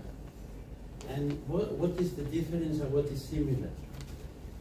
The knowledge that the rishis had from India, in my belief in the culture now that is just a belief, is just like a tradition, religion, like we have so many traditions. But it is something more. And what has been the work that we have been doing is try to understand. You see, I was instructed and guided by Mahesh Yogi when he went to the West and tried to find scientists to study what is Veda, what is consciousness, and what is science. And what we found is something very interesting. the deeper we go in any scientific discipline, like the most advanced are physics and chemistry and biology. These are the most advanced scientific. You find that all of them, they find various theories that later unified in one that is able to understand all the phenomena in one single understanding. Because that's what we call progress in science. If physics discovers quantum field theory, was to unify electromagnetism, gravitational fields, molecules, energy, atoms, etc. Why I'm telling you that? Because the deeper knowledge of science now is unification of the knowledge. And from where the Vedic knowledge starts in from unification of the knowledge, from the very, very beginning. From the very beginning, the rishis, they were knowing in consciousness as a field of research. And consciousness as a field of research has not been considered in science because we took away the mind, the feelings, the thoughts, because we thought they were not objective, that we were not able to measure them, will provide not real knowledge. Now, what happens is that the fathers, especially of physics, from Einstein on, they found that if the subjectivity was not included, the objectivity was not understood. We are all interrelation. And the Vedic knowledge takes that to a supreme level, and what Maharishi and other great leaders tried to tell to the world was study the Vedic knowledge not as a religion, respect it as a religion for the people that believes it as a religion. No, study as a science, a technology of consciousness. And why? Because more we advance in the knowledge of matter, we discover something terrible, that matter doesn't matter. That the knowledge that we have of all the laws of nature is not enough to give us an understanding of what is life and what is made of. And any scientist that is serious about it knows this point. So that means that there is a missing element. And if we say that that missing element, we call it Veda, people feel, oh, that is, they are all getting on in this. But the yoga at least has become popular. Maybe Veda will also become popular. But what you can see is that Veda is pure knowledge, and pure knowledge comes from a pure consciousness. And that is something that we can prove in electromagnetism, we can prove it in the brain, we can prove it in physiology, we can prove it in agriculture.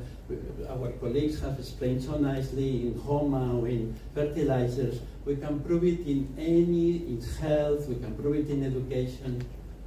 What we want to say is the next revolution of the contribution of India to the world, and the very much needed contribution now, is the knowledge that consciousness is a technology that can transform every aspect of life.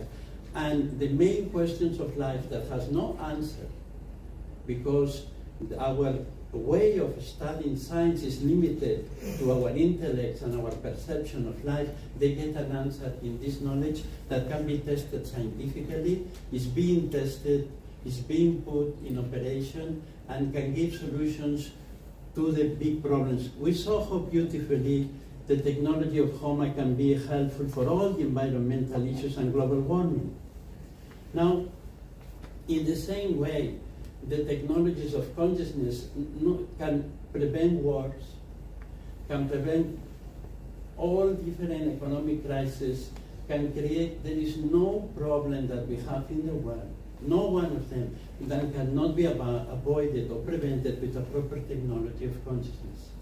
And that is maybe the future, but let's say this is the present now, because if we don't raise a voice now, and we don't apply it now, and we don't show it now, later we suffer the consequences of a time where nature is putting us more in the corner because we are not listening.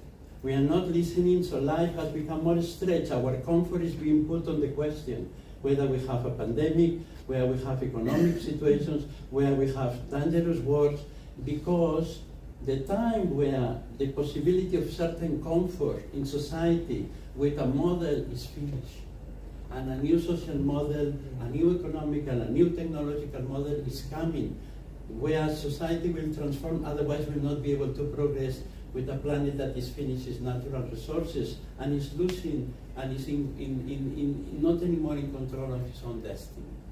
So what I wanted to tell you is, it's possible using the Vedic technologies of consciousness, using all the knowledge that comes from all of them and the scientific research that is already available. It's not to be done, it's already done.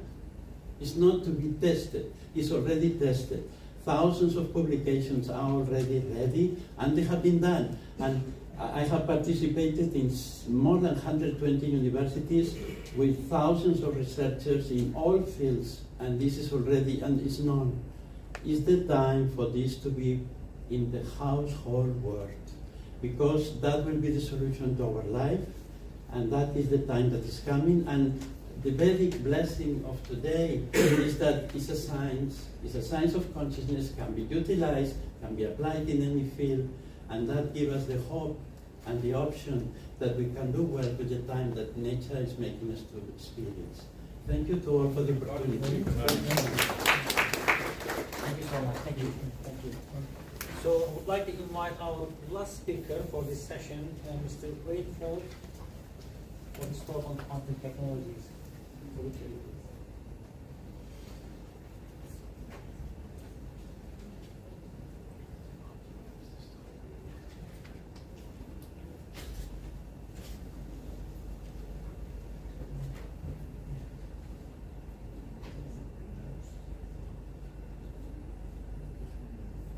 Technology is going to work this time. By the end of the day, I'll be good at technology. At least you will be good at talking about technology.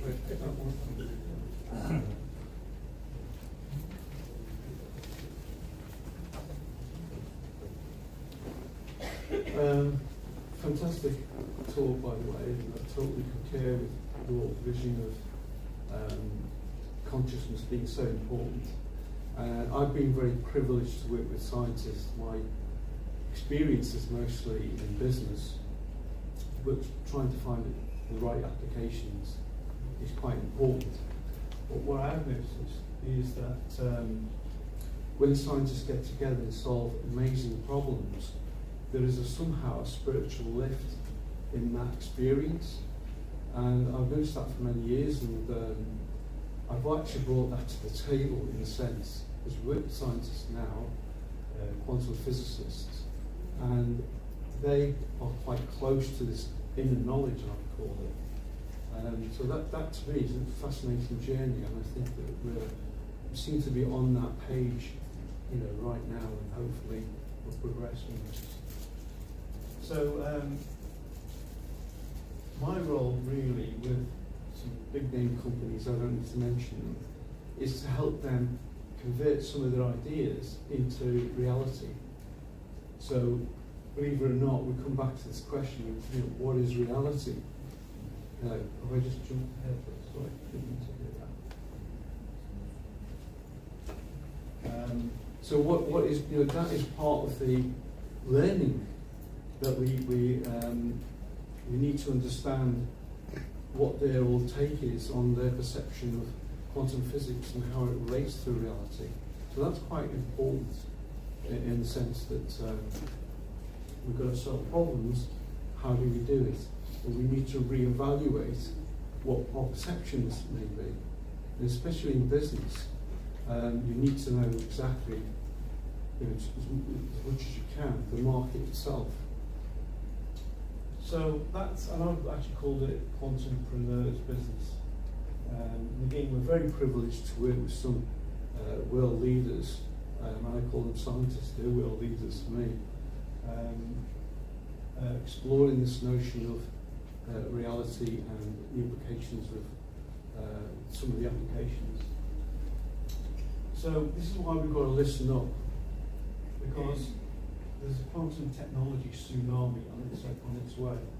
And you'll see from this graph here that gradually quantum sensor particularly, it's got more activity, quantum materials, quantum devices, quantum sensing.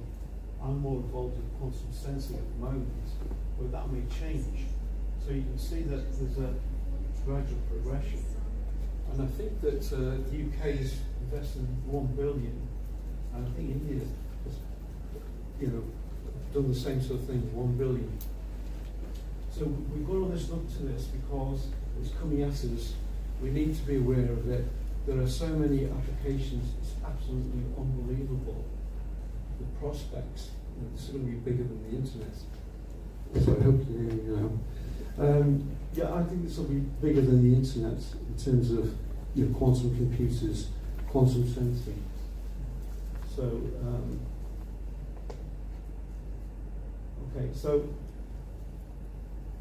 there's lots of brochures coming out at the moment, and I spoke to a lady in California who's a quantum physicist, and I was saying that we need to share information globally, and what's your view on what's the best books out there in terms of how we can all learn from each other.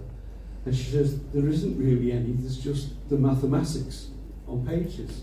So to me, this is this is a great opportunity to explore these sort of technologies. And as I say, most of my experience is in business, probably 80-90%. But I know that education is so important as a way of generating, the next generation of, global entrepreneurs. And I'll just mention something that why I think this is really important right now for India and the UK. With me, this guy called Kai Bond, one of the universities we work with. And on the right there, because I was privileged to judge a entrepreneurship class from over 80 countries, and we whittled it down to 20 and then 10, and I became a judge. Now the reason that's important is not because I judge the competition, it's because what we've got now is, if anybody understands a bit about network science, we've got a fantastic opportunity to energize the relationship between entrepreneurs, entrepreneurial thinking, which is quite crucial actually in education and in health, which is thinking in innovative ways of solving problems instead of being sort of just complying. They can actually challenge some of the status quo, and that's what I sort of champion. We break down silo mentality within organisations or